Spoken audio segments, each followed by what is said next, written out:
O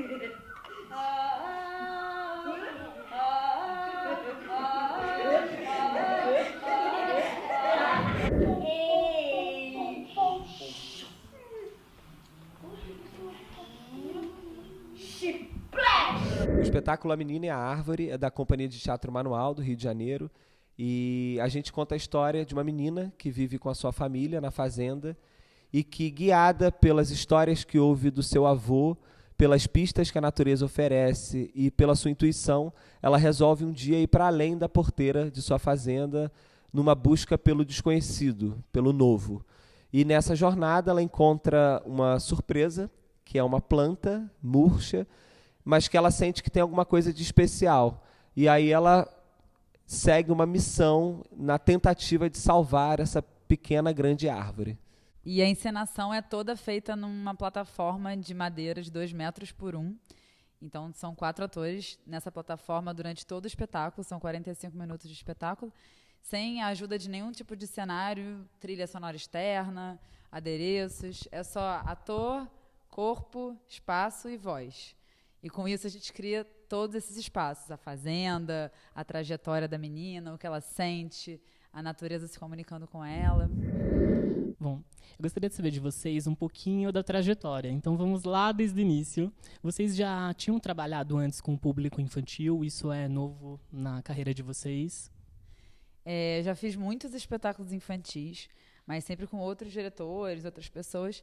E esse é o primeiro espetáculo infantil da nossa companhia, da Companhia de Teatro Manual. Então é muito especial por isso. Bom, eu venho de uma família de teatro também, meus pais, minha mãe e meu pai já trabalham com teatro há bastante tempo. Eu nasci um pouco dentro desse universo das artes cênicas, né? Já fiz também vários espetáculos para criança, né, para infância e juventude, com outros grupos, com outras companhias. A gente, então, mesmo que individualmente, a gente já pesquisava o universo para criança e já tinha muito apreço, muita admiração e muito desejo de investigar dentro da Companhia de Teatro Manual um trabalho que fosse específico e voltado para o universo da criança, né? Claro que eu acho que esse trabalho ele funciona muito também para os pais, para as mães, para os adultos, idosos, mas ele tem um foco, né, ele é voltado para o universo da infância e juventude. É o primeiro trabalho da companhia, apesar da gente já ter uma experiência na área, e é muito especial para a gente, né? Porque a gente tem tido um retorno muito bacana de público também, e isso dá até um gás para a gente seguir, inclusive a pesquisa para a criança, para a juventude, que é um universo muito rico e que a gente tem muita afinidade, muito desejo de investigar e de realizar, né? Já, eu comecei a fazer teatro profissional para o público infantil. Com 15 anos eu já fazia peças infantis e seguiu assim até os 18 anos, que eu comecei a trabalhar com teatro adulto também, mas nunca deixei de trabalhar com o teatro infantil. E mais recentemente eu estava um tempo sem fazer trabalho para crianças e até que a Companhia Manual me chamou para fazer esse espetáculo A Menina e a Árvore e eu estreiei aqui, nessa temporada da Caixa. Eu nunca tinha feito esse espetáculo antes.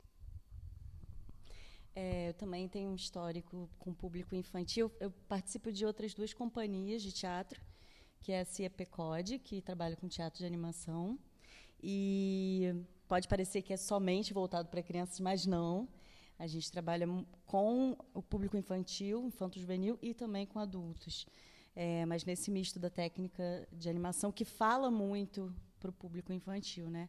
E também do Bando de Palhaços, e que aí a gente também trabalha, tem espetáculos voltados para crianças e para a família, né? Na verdade, o nosso trabalho é bem voltado para a família, né? Para diversas idades, assim. E é isso, alguns espetáculos para criança na história. E daí cada qual estava na sua carreira. Quando surge a companhia? A companhia surgiu quando eu e Matheus, a gente foi contemplado com uma bolsa da Funarte. E a gente foi para Londres estudar numa escola de teatro gestual lá. E lá a gente entrou em contato com muitas técnicas, máscaras, espaço reduzido, enfim. E a gente voltou com muita vontade de continuar pesquisando as linguagens que a gente tinha aprendido lá. E com isso surgiu o primeiro espetáculo, que se chama Hominus Brasilis, que a gente estreou em 2014. E a partir dele surgiu a companhia. Foi o contrário, assim, né? E isso. Aí depois ficamos juntos até hoje. A gente percebeu, né, assim que a gente voltou da LISPA, que é a Escola de Artes Cênicas de Londres, A gente convidou 2 outras pessoas para participarem da pesquisa do que resultou no Óminos. E aí a gente foi identificando que mais do que somente o espetáculo, a gente tinha uma afinidade artística, né? Uma afinidade de formas de condução de trabalho, de metodologia, como pessoa também, né? Como seres humanos. E isso acabou aumentando a dimensão do que seria só o trabalho, né? A gente viu, mais do que a peça, a gente pode ter uma companhia que investigue uma linguagem, que tem um trabalho de continuidade também. A gente acredita muito na força do coletivo, de companhias, né, como forma também de atuar nas artes, né, no país. E acabou que a companhia surgiu em 2011 e desde então a gente está junto. E esse é o terceiro trabalho, né? A gente tem 2 espetáculos para adultos, né? O Óminos Brasilis e o Vermelha, e esse é o nosso espetáculo para infância e juventude. E o que vocês encontraram no teatro infantil lá fora que antes não tinha ou que ainda a gente caminha para conquistar? Lá fora, acho que a gente não chegou a assistir muito espetáculo infantil, né? Eu acho que o que tem interessante é que a escola oferecia possibilidades de criação artística, independente se é para o público adulto, idosos, jovens, crianças. Até perguntaram uma vez para a gente, né? Para montar um infantil, qual é a diferença? Não tem muita diferença. A gente tem um processo de criação. É claro que tem especificidades que dialogam mais com o universo da criança, outros menos. A gente aproveita o que é mais potência para esse universo, mas tem um processo de criação muito parecido. Eu acho que o que lá fora, eu também não me recordo, a gente assistiu algumas coisas também, mas assim, aqui dentro do Brasil é muito rico também, né? A gente tem muitos grupos trabalhando, muita gente trabalhando com muita qualidade, e as referências também do país inspiram muito a gente, né? Principalmente na linguagem que a gente curte trabalhar, né? De máscara, de comicidade, de comédia física, palhaçaria, formas animadas. Tem muita gente de fora e também daqui de dentro que acaba inspirando muito a gente, né? Que assistir coisas fora é muito interessante, muito importante, né? A gente está em contato com outra cultura, alimenta a gente de outras formas, dá um refresh na cabeça, né? Então a gente com certeza trouxe referências sem saber, né, da bagagem que a gente adquiriu lá, nesse sentido. E quando vocês montam um espetáculo infantil, a prioridade até então são as crianças, mas os pais são prioridade ou entreter os pais é consequência? Olha, eu como diretor, para mim a peça é para todo mundo, assim, é quase que dizer, olha, o pai, a mãe, eles vão, mas não vão ficar esperando a peça acabar para ir embora, não estão levando só o filho, eles vão para eles se divertirem também, para eles refletirem também, para eles acompanharem, para eles estarem no espetáculo junto, né? É claro que o foco é a criança, porque é para ela que a gente dedica ali a nossa criação. Mas é para todo ser humano. Quem for gente de 0 a 150 anos, é importante para a gente fazer com que esse seja um programa para a família, ou para os amigos, para as amigas, também que seja a concepção de família, não necessariamente pai e mãe, mas para que seja um programa para a criança e para o adulto que esteja também no evento, né? Para a gente é muito importante isso, né? O foco é contar aquela história da melhor forma possível, né? Então, por consequência, a gente tem um trabalho que interessa a todo mundo, né? Acaba que o resultado tem sido muito nesse sentido. A gente já viu muitos pais, muitas mães vindo falar, olha, fiquei muito encantado com o trabalho. E isso, pra gente, a gente fica muito satisfeito, porque é isso, é para todo mundo, né? E tem que ser interessante para todo mundo. Adultos vêm sozinhos também assistir, muitas vezes, né? É interessante. Quando a criança vem com os pais para assistir, vocês notam alguma diferença no comportamento delas? Porque quando vem com a escola tem um comportamento e quando vem com os pais ela tem um outro tipo de comportamento? Completamente. Acho que assim, depende muito da escola, depende muito dos pais, né? Mas já tive experiências assim de um espetáculo que eu fiz que os pais ficavam num hall de entrada e só as crianças entravam para assistir. Era completamente diferente, assim. O comportamento delas, enfim, era muito mais espontâneo. Você percebe que ainda assim a escola e os pais, por mais legais que sejam, ainda existe uma representação institucional, assim, que é forte. Então tem uma diferença. Eu sinto que quando vem com os pais, acontece uma soltura maior. E com a escola, se a escola for muito controladora, as crianças ficam um pouco mais travadas, é mais complicado, com certeza. Mas existem uns fenômenos também interessantes da coletividade de crianças, assim, né, que cria uma comoção assim diferente do que com os pais, quando cada uma está ali na sua família, né? Mas a troca com os pais eu acho muito legal, assim, quando você percebe que eles estão assistindo juntos e tem uma coisa que se dá ali também na relação entre os dois assistindo o espetáculo, né? E depois o que isso reverbera, né, para a conversa depois, a experiência, ela continua depois do espetáculo. Acho isso muito legal. Para a escola também, né? Quando a escola, às vezes, também tem um projeto, né, de continuar trabalhando com as crianças depois do espetáculo. E, enfim, são caminhos ambos interessantes. Existe essa troca, né, essa abertura para a troca, aí é maravilhoso. Assim. Na Menina e a Árvore a gente percebe muito isso, que o espetáculo toca tanto as crianças quanto os adultos. Então, aí não existe muito essa questão, entendeu? Está todo mundo imbuído do mesmo sentido, aí, da mesma expectativa. É isso. E é interessante porque ninguém sai de cena. O tempo todo vocês estão em cena. E isso, por um lado, é bom, mas e pro lado de ocorrer algum imprevisto? Aconteceu já alguma coisa que vocês tiveram que lidar ali no momento? Eu acho que quem pode responder essa pergunta é a Mari, porque ela tem mais tempo de estrada no espetáculo. Mas eu fico imaginando... Assim, não, pequenos imprevistos sempre acontecem, porque... Enfim, como toda linguagem teatral, a coisa está aberta para os acasos, assim. Mas a gente costuma dizer que se tem jogo entre os atores, se tem escuta permanente entre eles, né, se eles estão respirando juntos, não tem erro. Tudo é um acerto, tudo faz parte daquele jogo ali.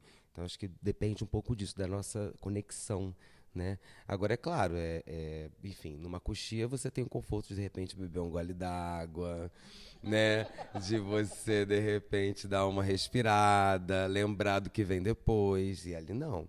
Ali é um acelerador de partículas. Você entra e é isso, assim, existe uma tentativa também de um domínio desse corpo que está ali o tempo inteiro, pulsando, porque às vezes acontece de repente, ter uma falta de ar, uma tontura, alguma coisa, de repente, da sede, né? Mas aí você começa a gerar recursos para se manter vivo ali dentro e uma economia também de energia, né? Senão a gente sucumbe, né, Mari? Pequenos imprevistos, grandes improvisos. Rola isso, que é muito interessante na plataforma. Que, por exemplo, tem uma coisa da adrenalina, né, por exemplo, vou dar um exemplo aqui. Nosso ator, diretor, Matheus, estava com uma crise alérgica terrível antes de uma apresentação. E foi a gente entrar na plataforma e a crise parou. Assim que acabou, nos agradecimentos, a crise voltou.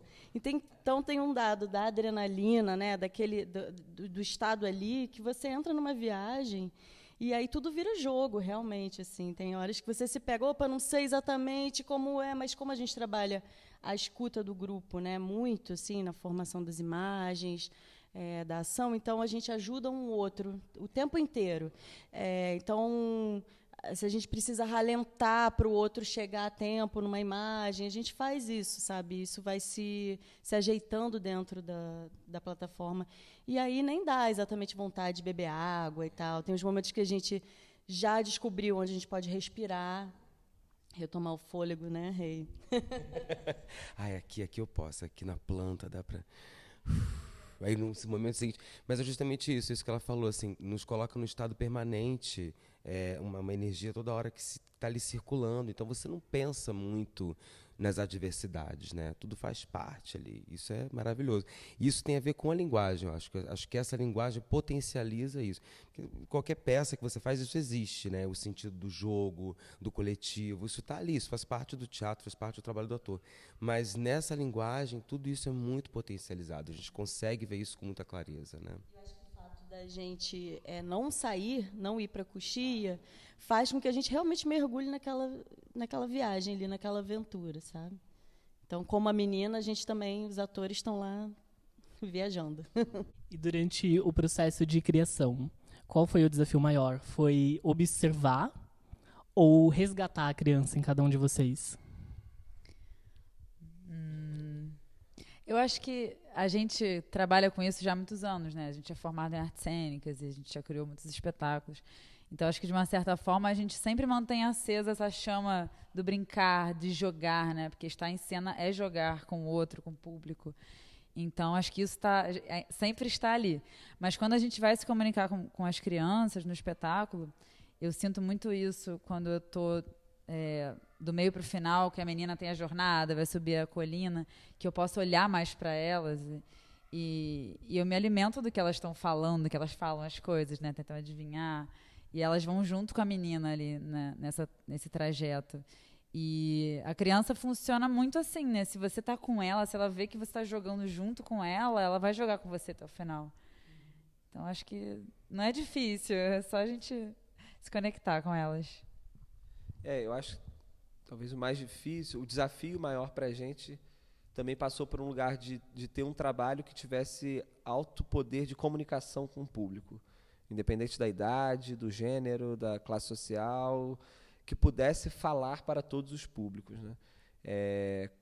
Como que criar um trabalho que tivesse também um refinamento estético de linguagem, que para a gente é importante, mas também que tenha um forte poder de comunicação com a sua plateia, né? Que não fique na sua bolha de pesquisa, mas que também não vire um entretenimento sem uma reflexão, sem a possibilidade de refletir, de estar ativo, de estar atento. Então, eu acho que esse foi um desafio, assim, e que a gente tem tido um retorno positivo também nesse sentido, né, pela experiência da trajetória da peça. E vocês saem antes da peça para tirar fotos e tudo mais, e algumas sessões também tem bate-papo com o público. Tem algum feedback, alguma história que marcou vocês, que vocês poderiam compartilhar?